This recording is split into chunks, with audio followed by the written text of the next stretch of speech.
Hey, what's going on, Podcast Nation? It is Jason Harris here, and thank you for joining me on another episode of Strategy with Jason. I'm here at NADA 2025. We made it. We made it, right? And I have the A team of DealerOn. I have Erin, Tina, and Bill. Well, you got the A and then the B team. Oh, it's not even L. Yes.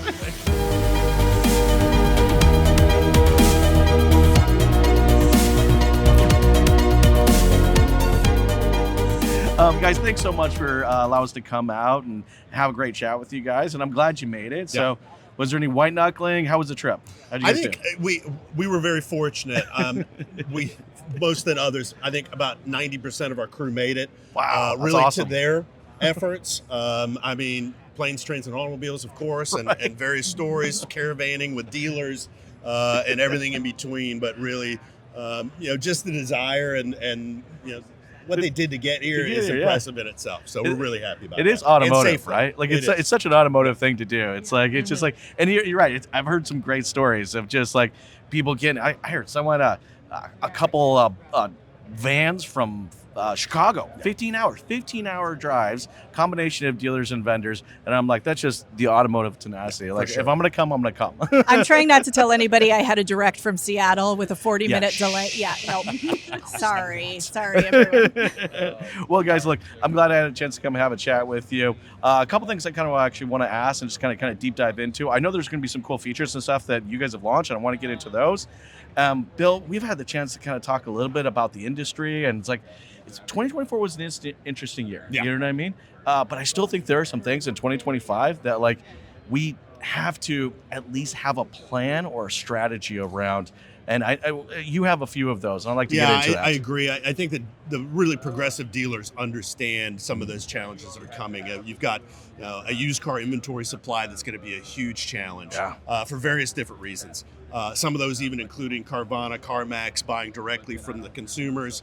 I think that's going to require some personalization from the dealer in terms of how they look at that, how they're marketing their own inventory. I think you've got interest rate concerns still, but I think there's one that's even further out later this year is when you start talking about the post-COVID pricing and the negative equity, and then you add in, interest rate increases on credit cards and the lack of down payment. So all of those things sound like a lot of challenge, which they are, but the automotive business is really great about coming around that. I think DealerOn, we've got some really great solutions that kind of pinpoint into that individual personalization, as well as some new partnerships that I think are going to be really key and pivotal to help dealers and support them. And that's one thing, guys, I've always admired about you guys is that, the features and benefits and the new solutions that you guys have always kind of built or put out there have been with such a dealer-centric approach to it, knowing what is coming. I find too often, look, guys, my first website was dealer.com website in 2002. Like at that point, it was a glorified brochure. We were still receiving leads via fax. But like, I don't think a lot of companies that take the same approach that you guys have. It's just like they build to what they think the dealer needs. You guys build really diving into what the dealer needs. That's what's been so fun about joining the DealerOn team is it's dealer driven and it's data driven. Yeah. Those are the two big things, and we can move fast. The stuff that Tina's team builds, we get to talk about right away. With Signals, it's been out for about a year, but enhancements always coming. We've got For You recommendations. Yeah, they're really amped up vehicle recommendations. You can see it right here. So we're taking all of that great content, what the shopper's doing on the website, and not only showing personalized ads and content, but we're actually recommending vehicles for them based on their browsing behavior. So it's just a really amped up experience. Yeah, I want you to think Netflix, when you go in and or Amazon Prime or any of these great things where you're watching shows, the trends start to go, and then they start to serve up things that are personalized to you. It's that exact same thing, except in an automotive stance for inventory. It's huge. So, guys, I literally had an experience that just recently, and I love the fact that you have a Silverado pulled up here because I just bought a Trail Boss like that. But I'll be honest with you, the dealership wasn't much of a help.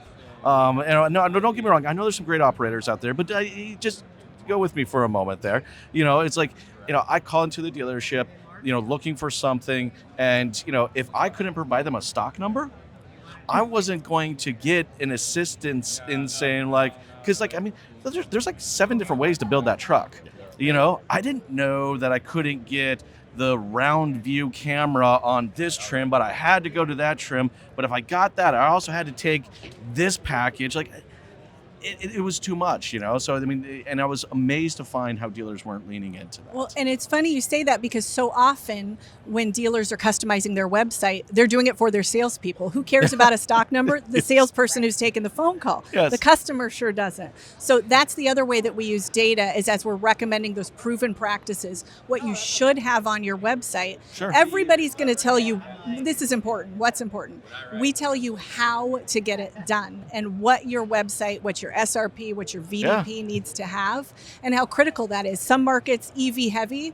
Now we've got an integration with Lyteflo, but I know you're excited about that. Yeah, first partnership with them, and we just launched that here at the show. And I know what's amazing Ryan is just an amazing entrepreneur. And with a great pedigree. Yes. But you look at Lyteflo as a product and the EV market, and the reality is most salespeople don't have a ton of knowledge, at least off the top of their head, on what's the range for this vehicle or that model, et cetera. And when you get with a Lyteflo and the integration with DealerOn, is now it's right there at your fingertips on the website, being produced right to the consumer. Well, it has that additional information that most VDPs don't have. Exactly. Like, so I'm an EV owner, so I can actually kind of go down this path.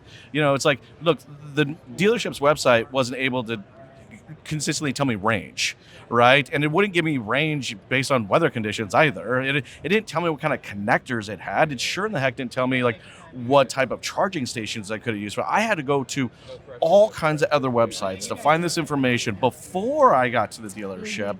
So, yeah, I mean... And look, some of that info is out there. It is. But the problem is, and what they solved with Lyteflo and the integration with DealerOn, is that is personalized to the individual region and state where that consumer lives. So, for instance, when you start talking about charging and the cost of electricity and what it takes to do that, that's vastly different from 100%. Savannah, Georgia is from Los Angeles, California. Yeah. And so the other regions that are out there and the products that do provide that, they're doing this on an average basis across the country, which that's a huge difference. Yes. Incentives. Tax access. credits down at the state and the local level. Well, it's just a better shopping experience. Even going back to the shopping experience I had with my Silverado recently, right? At the end of it, there was really only 2 core features I was really looking for. You know, that was my wife, and I have really loved the full 360 cameras. We had to have, like, I couldn't get into another car without a 360 camera, right? And I had to have leather. Like, you think that would be the case. No. Chevy's going to make you go through about 6 different levels and trims just to get these 2 features. And, I had to go find out all that information at home. You guys have built a way where I can just literally come here, say what I'm really interested in, and boom, there it is.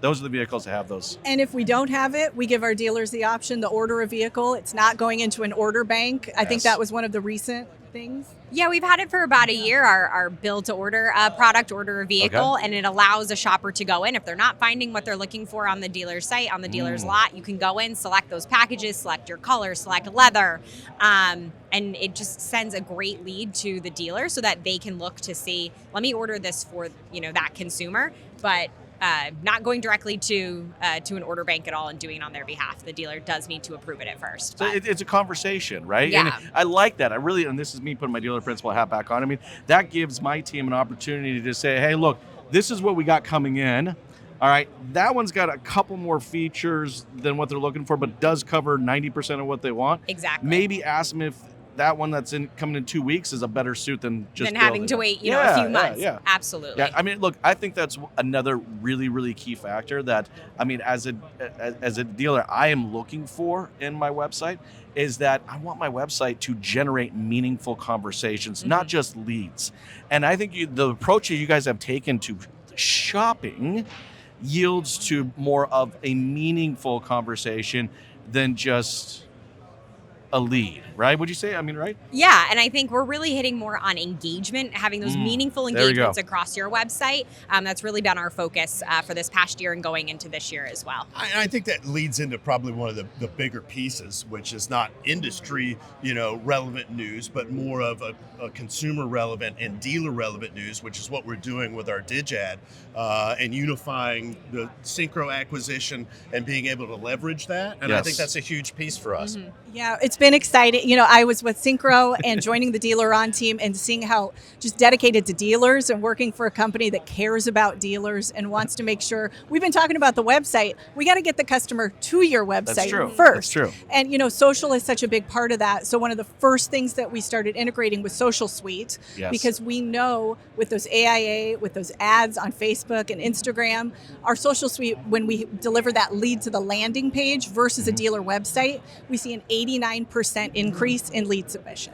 But what I love about the Social Suite is that you guys don't take a one-size-fits-all approach like I would say majority of the marketing tech out there. I mean, you are audience specific in that approach. Absolutely. We want that in-market shopper. We're not just showing that ad to everybody. And again, with personalization, it's how we approach everything. And with our dig ad, social is one part of it, but we have the whole cross-channel optimization. We're going to make sure we've got dealers on the right platform, showing up if it's Performance Max, VLAs.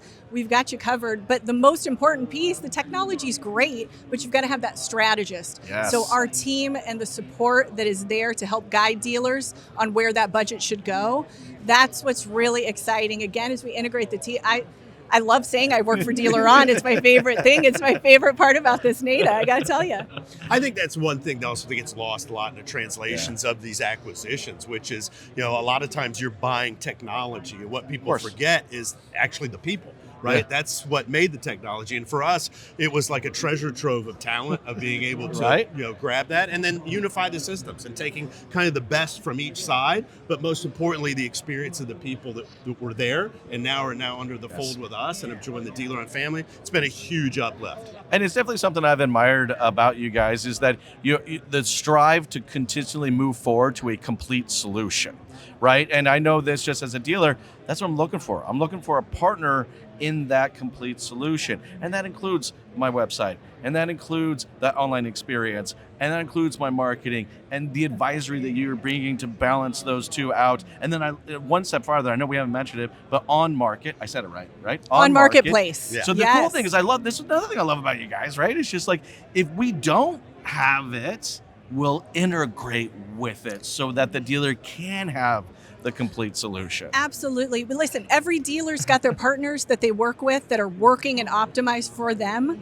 Yeah. We're not here to stop you. You know, we want to make it work on your website. I know you've been a big part of that. Yeah, we also want to make it work seamlessly. I know when you're putting a lot of different partners and vendors on your site, the first thing to go is your site speed and core web vitals, and we are highly looking out for you and making sure that we are partnering with the best partners for your website, approved programs and all of that. So this has been a great lift for us as well. Like I said, I really appreciate, guys, that partner approach and that willingness to work with them, because that's one of the things that always frustrated me, guys, as a dealer, is that I buy into these amazing tech solutions and then come to find out that, only 3 of maybe the 2 or some of them actually personally hated the other one. I don't know. It was dumb, right? And I just really appreciate that willingness, guys. Well, to end on that, I would tell you this, that with 7,000 dealers now, that's a really broad base, right? But what we've done, and a new innovation for us, is our dealer advisory board and the collaborations. Oh, I like and we're that. doing those on a quarterly basis and generally at the dealerships that are hosting those and bringing in the other dealers. So we're taking a lot of the word from what is our consumer and applying that into the new technology. Absolutely. And making sure that it's really customizable across the way. It's not one cookie cutter approach. No. It makes you guys a really, really good partner. Hey, look, I know we're getting towards the tail end of our time, and for everybody out there watching, listening, we really appreciate taking the time to check this out. But where can a dealer go? How can they learn more? How can they maybe connect with you guys and just kind of continue some parts of this conversation? Well, you want the smart one. So obviously DealerOn.com. Find us on LinkedIn. I mean, look one of us up. We'd love to chat with you, but we're finishing up strong at NADA, but we're in the stores. We're all over. Hey, Colleen and I are going to host a webinar in February. We're excited. Google Analytics. That'll be the first one. I'm going to throw Tina into the mix in March. So you can find us everywhere, but DealerOn.com. Awesome. Hey, guys, thank you so much for taking the time to jam with me today. This has been a lot of fun. For everybody out there watching and listening, we appreciate you. You guys have an amazing day.